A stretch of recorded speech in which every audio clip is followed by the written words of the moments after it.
Assalamualaikum warahmatullahi wabarakatuh, Bapak Ibu sekalian. Saya mau tanya ya, silahkan Bapak Ibu jawab dengan jujur ya.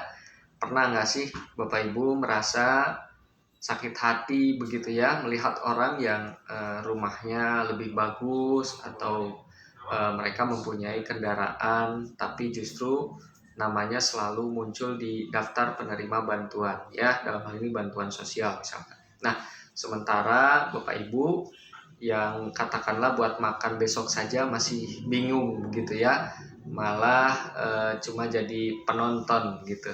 Nah, kalau itu terjadi berarti ada semacam lubang lah gitu ya dalam pendataan lama.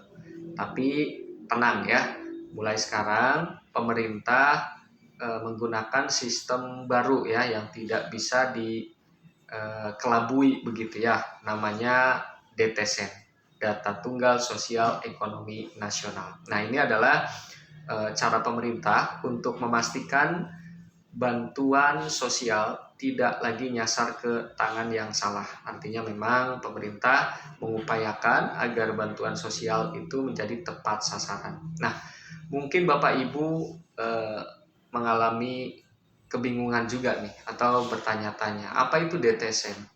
Jadi dulu data kita itu berpencar-pencar ya, terkotak-kotak. Ada yang namanya DTKS ya, data terpadu kesejahteraan sosial miliknya Kementerian Sosial. Ada Regsosek begitu ya, registrasi sosial ekonomi, itu hasil survei dari BPS. Dan ada juga data P3KE ya, pensasaran percepatan penghapusan kemiskinan ekstrim dari Kemenko PMK. Nah, itu kan datanya terkotak-kotak ya. Dulu data-data tersebut sering katakanlah tidak nyambung ya. Akibatnya bantuan sosial atau bantuan pemerintah jadi tumpang tindih begitu ya. Nah, sekarang semuanya itu dilebur menjadi satu ya, satu wadah yang bernama DTSN tadi, Data Tunggal Sosial Ekonomi Nasional. Nah, kalau kita ibaratkan semua rapor kemiskinan Bapak Ibu ya disatukan dalam satu folder besar begitu ya, agar pemerintah dalam hal ini memiliki mata yang sama begitu. Jadi matanya tertuju ke fokus itu. Tidak ada lagi data ganda, tidak ada lagi nik siluman. Nah, lalu bagaimana pemerintah menentukan siapa yang mendapatkan bantuan sosial terlebih dahulu ya. Nah, di dalam DTSN kita semua diberikan peringkat yang disebut desil ya. Bayangkan oleh Bapak Ibu ada antrian panjang ya, dari orang paling susah sampai orang paling kaya. Jadi desil itu terdiri dari desil 1 sampai desil 10. Artinya memang semakin tinggi desil seseorang, maka yang bersangkutan itu dianggap semakin sejahtera sehingga tidak membutuhkan bantuan ya dari pemerintah.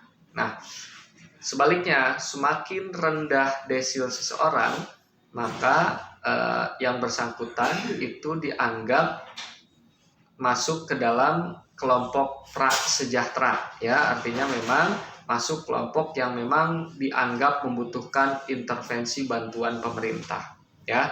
Nah, dalam hal ini Bapak Ibu perlu memahami ya terkait dengan desil tadi ya.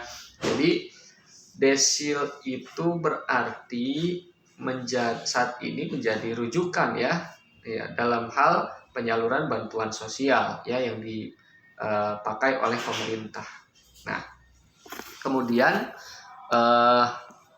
dalam konteks penyaluran bantuan sosial, maka kita perlu memahami desil terlebih dahulu ya. Desil itu adalah pengelompokan masyarakat berdasarkan tingkat kesejahteraan ya.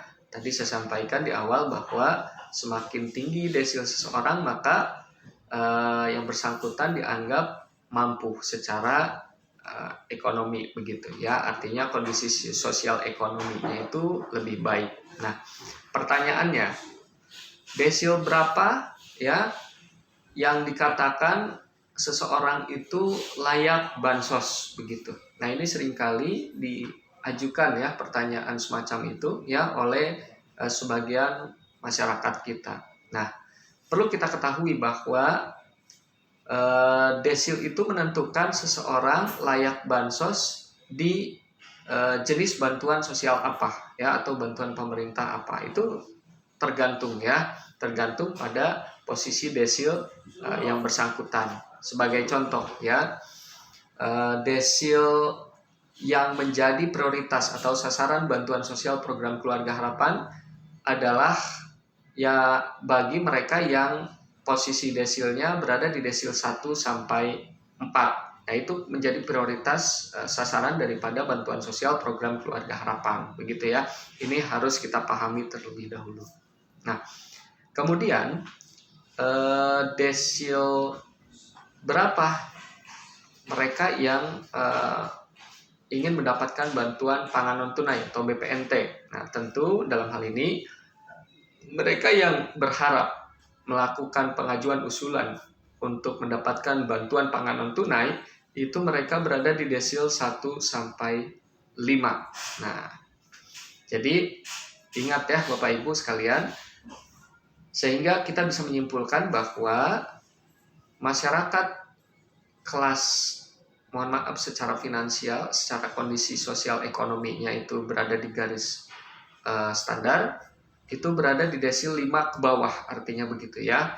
Sehingga kita katakan inilah yang kemudian kita sebut kelompok prasejahtera ya, yang belum sejahtera. Sekali lagi berada di desil 5 ke bawah ya, 5, 4, 3, 2, 1. Semakin rendah desil seseorang, maka pemerintah akan menganggap keluarga tersebut adalah kelompok prasejahtera ya, yang membutuhkan bantuan ya, intervensi bantuan sosial dalam hal ini.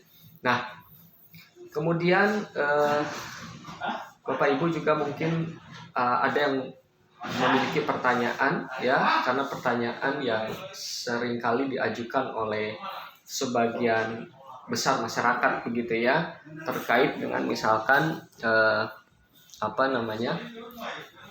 Pak, kalau data yang saya sudah benar misalkan, tapi desil saya tinggi, apa bisa diubah gitu? Ini pertanyaan yang seringkali diajukan.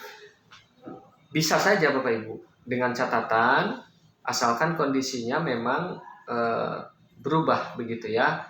Jadi DTSN ini sifatnya dinamis, bukan harga mati begitu ya. Kalau ada anggota keluarga yang sakit menahun, kehilangan pekerjaan, atau jumlah tanggungan bertambah, itu Bapak Ibu bisa melaporkannya ke desa atau kelurahan setempat begitu ya. Itu bisa dilakukan request pembaruan.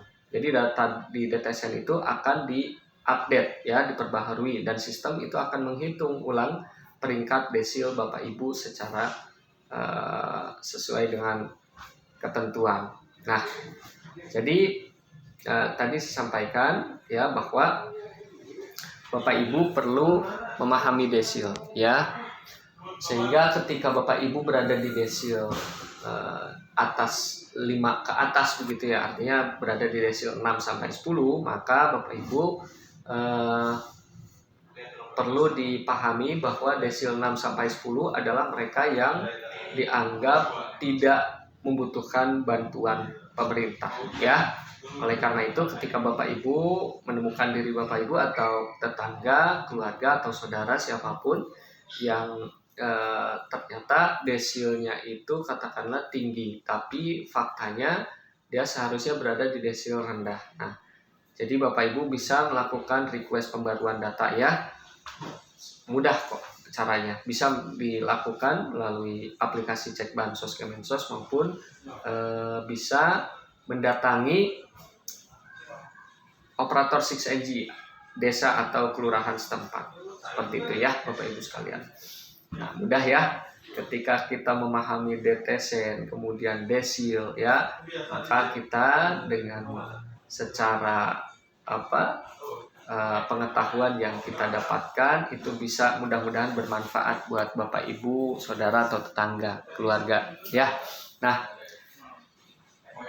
jangan lupa juga nih buat Bapak Ibu ya, untuk memastikan NIK-nya itu tidak ganda ya di dalam kartu keluarga atau KTP Bapak Ibu. Dan NIK itu harus padan ya dengan Dukcapil, karena itu merupakan salah satu syarat wajib ya daripada DTSN tadi. Jangan diam saja kalau ada data yang tidak sesuai ya. Bapak Ibu perlu mengawal bersama ya agar yang di desil rendah lah yang memang membutuhkan bantuan tersebut ya. Sekarang Bapak Ibu, siapa yang sudah mendapatkan bantuan nih? Boleh ditulis di kolom komentar. Apakah Bapak Ibu yang saat ini belum mendapatkan bantuan? Juga boleh ditulis di kolom komentar. Silahkan ditulis Bapak Ibu berada di desil berapa ya posisinya. Apakah desil tinggi atau desil rendah yang tadi kita diskusikan bersama. Demikian informasi yang perlu kami sampaikan. Terima kasih. Assalamualaikum warahmatullahi wabarakatuh.